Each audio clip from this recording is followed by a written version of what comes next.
What is up? Welcome to Open Minded. I'm Pete. You're Zach.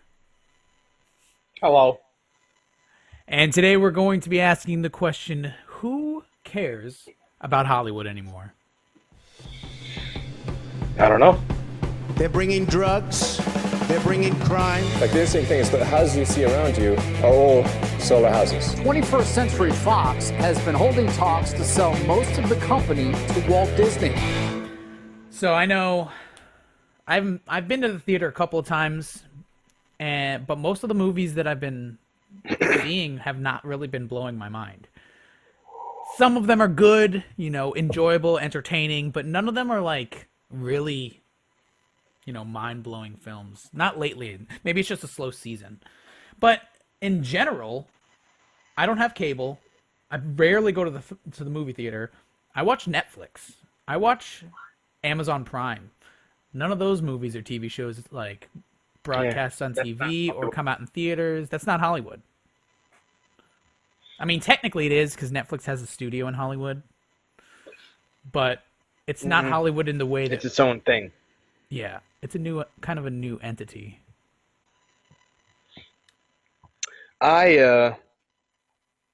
There's only a few things I really care about from Hollywood, and that's when it keeps doing certain things that are awesome. Like, one thing I have to disagree with you about is the new Blade Runner. That movie I don't think that I would change anything about that movie. That gets a 10 out of 10. Like, there's nothing I would change about that. That movie was perfect. You're right. That was one of the few times that sequels work. But Yeah. but now if they make 6 more of them, I'm gonna lose interest. Yeah. You know what I mean? But like maybe 6 over the course of 20 years. I don't know. I feel like the more, longer. especially nowadays, there's one every 200 films that come out, one of them are original in Hollywood. Like, there are a lot of great independent films, but that's not Hollywood. Yeah. But in Hollywood, all the studios, I feel like I watch videos all the time on YouTube about movies that are coming out soon, and top 10 films coming out in 2018. Every single one of them is a sequel, prequel, or remake. Yeah, it just I know. pisses me off. Yeah. There's not a lot of original things, but even when they do original things, sometimes it's stupid. Hey, cut it out. Yeah, you're right. There is an original movie coming out called Annihilation, but it's not completely original because I think it's based off of a book. So it's an adaptation, which is, I guess, to me, is a little bit better than a sequel or a remake of a film, but it's still really risky. That would be too, adaptation. Yeah. I just feel like there's way too many of those going on. Some of them are good. I'm actually I enjoy the Star Wars franchise. I actually I'm starting to really get back into the Marvel universe because of the last 2 films that came out. I thought were really good. And but some adaptations, look at the way Well, most things are an adaptation just because the person will write a book and then a screenplay or something. So it has to be. yeah. And that's one of my teachers always says, if you want to get one of your scripts made, turn it into a novel, because that's a big thing right now. They're making books into movies but I think it's why can't there be good writers in Hollywood that make original Their own films? things, yeah. Yeah, there are some. I mean, look at, let's see. I'm trying to think of one that isn't an adaptation. Recent movies. Yeah. Um, You're looking at your wall. They're all either remakes or adaptations or sequels or prequels. yeah, or based on this book, or loosely based off of some book. So you'll have one idea, from this, and it's Yeah. basically original except for this one part. I feel like more of the original ideas come out in television shows, especially when it comes to Netflix shows. And Netflix, Yeah. the streaming industry really took Hollywood by storm, because you don't have to be. I mean, they're based out of Hollywood. Like that, Netflix and Hulu and Amazon, those are going to become the new Hollywood. And I just hope that they can continue to make good films and television shows. I look at some of the Netflix originals that come out, and a lot of them are either independent films that were made by somebody, like an original idea from an independent filmmaker, then Netflix buys it and puts it on their streaming system.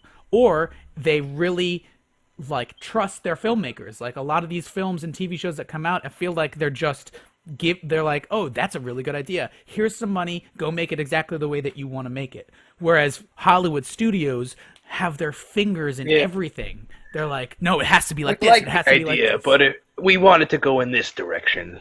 You're gonna giant hire spider. her.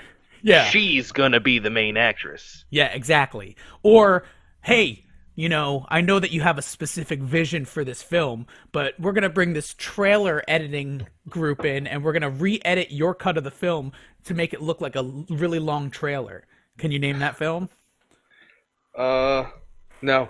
Suicide Squad. Oh. And Well, that movie had ever. it had a lot of potential, and I think that if they would have let the filmmaker just make the film the way he wanted to make it, it may have been good. But they said, no, we got a lot of really good feedback from this trailer that this production company, this editing company made, so we're going to kick your editor out, and we're going to let this trailer editing company edit your film. And they ruined it. Yeah. So bad. It's because it was going to be bad anyway. The whole basis of the story was horrible.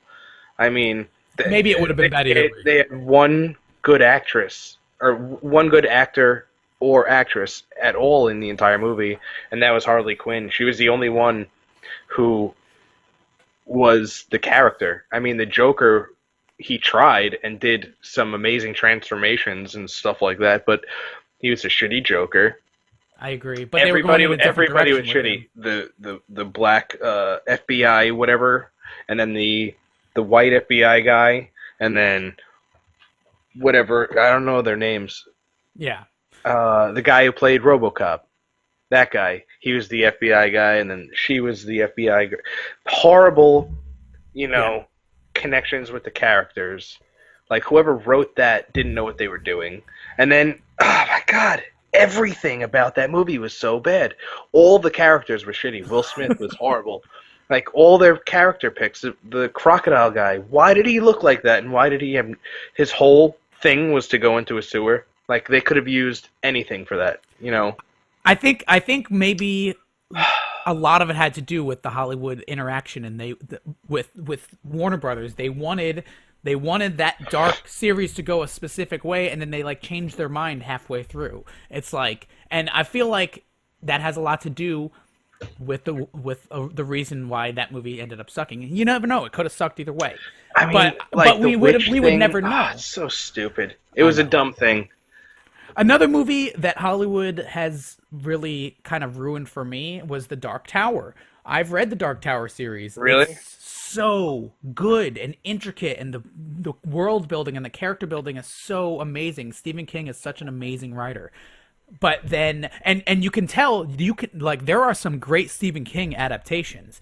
Obviously the original Carrie, but then they remade that into another shitty movie.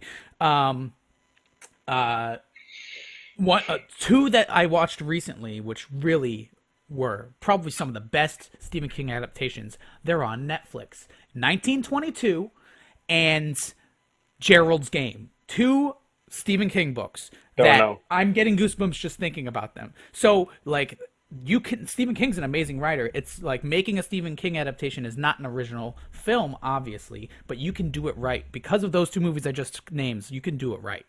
But The Dark Tower was a Sony production. And Sony's horrible. Yeah. Sony is just they're like this. They're the puppet masters. They want to be in too much. They ruin it. Oh my god. They completely ruined the Dark Tower series, which is one of my favorite Stephen King series.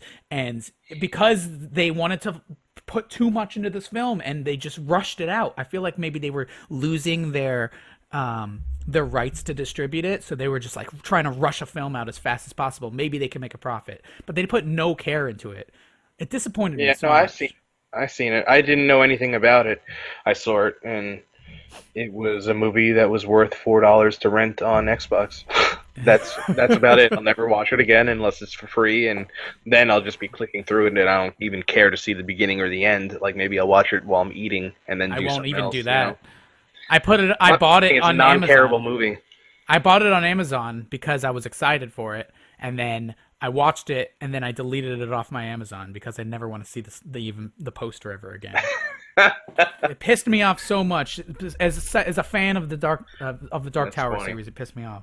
But that's what I'm talking about. Like Hollywood studios, like they try to have their hand in everything. There's so much politics that goes into it, and there's so much money involved, but they don't realize that they're ruining it for themselves because they're spending $220 million on a film, and then they're changing the film to what they think it should be, and too many chiefs, not enough Indians, and then those films end up sucking, and they only bring in like 30 million in the box office, so or barely breaking even, but they still make the films. They continue to do that. They're not learning from their mistakes. It's really hard to be like Sylvester Stallone, just say, and guess it is. write Yeah, something you're and then be like, no, I'm going to be the main actor. It's going to be the exact movie that I wrote. I'm going to make it. You're not changing anything. And then, like, he was homeless and Quentin everything. Tarantino. Well, yeah. But that's what I'm saying. Like, maybe we should do that. We should write a movie to be made and not sell it to anybody, but only say that we got to make it. Well, that's the way to do it. Either you have to finance it yourself, or you have to pitch it to someone who has enough money and they trust you enough as a filmmaker to make it the right way with their money. That's the problem. That's where most of the problem comes in. If someone's giving you lots of money, then they're gonna say, "But wait, I want it to be like this," or else you can't do it, and then you lose your opportunity because you could make the film and maybe it'll be good. I don't know. Regardless, I can make a film and make it good. I wouldn't really be the actor in it or anything. I think that's a great idea. We should totally do that. All right. But that's another thing that I was going to bring up. Like, we are content creators, even though we're not in Hollywood. So that's the new Hollywood. That's where all the money is. It's not in Hollywood anymore. It's not those big budget films anymore. There's still a lot of money in there. There are a lot of people interested. But I think the real money and the real future of entertainment is through content creation like YouTube and Vimeo and now Facebook video. Like, people want to see and interact with other people online. Look at the amount of views someone like Casey Neistat gets in 1 month. He gets over 150,000 views on his channel. That's more than all of like the major news stations put together for a month. And that's just one person with one camera. Like, that's where the future is. People are always on their phones, always on YouTube or Facebook. They're not like, I don't even know anyone my age who has cable. Yeah, I don't have cable. Why do you need cable? I sold satellite TV for a little while, and every time people would be like, no, I don't have any cable or satellite because I just watch Netflix. And I'm like, yeah, me too. I hate my life. That's funny. But that's the whole thing. Maybe Hollywood was like the first step in media, and movies and everything. And now that the thing is out there, maybe we don't really need Hollywood anymore. It'll still be around for a while, but it'll slowly die out. Maybe our generation will be the last to really care about like Hollywood movies. Yeah, I think so. And I think as the quality of the equipment gets better and the ease of uploading to the internet gets easier, people will start creating stuff that are far beyond Hollywood's means. Like, right now, you can make a feature film with less than $10,000, like just getting the gear. Whereas, 40 years ago or 20 years ago, it would cost you $60,000 for the same gear. Also, it's the movie that you write. You could make an amazing movie with like 4 people in it, and it takes place in a desert, and it could probably cost you, just a few $1,000s to make it. You put it in the theaters and you make millions back, It's insane. Yeah, it really is. Like, remember the movie Hunter Prey? Oh, dude, that movie was so sick. Is so insane. Such an insane movie. There's 3 people in the movie and 1 voice that you hear. But And there that's was it. some good production design. I'm sure they spent a decent amount of money Well, on the yeah, production on the design. costumes and shit, you know. But I don't But know then how there's much that also- movie was. There's The Man from Earth. That's basically like 6 people in a room talking, and a guy is talking about the past. Such a good movie. And when I remember the movie in my head, I don't remember them in the room talking. I remember what he was talking about. So like it's that really good writing to where like he's telling you a story and you're not listening or watching him tell you the story. You're listening to the story and imagining it in your head, you know? So it's really good writing. It's like traditional storytelling. Yeah. But I don't know. Hopefully all you guys out there watching us feel the same way because you're watching us instead of CNN. we're any way more media interesting. outlet. We're way more interesting than CNN anyway. We might not be as factual. Actually, we might be as factual. I don't know. maybe of that channel. That's But I don't funny. know. We stay true to our name. We just like to have open conversations here and just think about life. I think it's a cool little social experiment. Yeah. But what do you guys think? Do you care about Hollywood? Do you even have cable? Do you go to the movies anymore? Like, what's the point? Just instead, just stay tuned for another episode of Open Minded. If that's not product placement, I don't know what Yeah, is. right. Email us at openmindedepisodes@gmail.com. We'd like to hear your input, and maybe you get a chance to be on the podcast and get into a conversation with us. See you guys That'd be next pretty time. cool. It would be.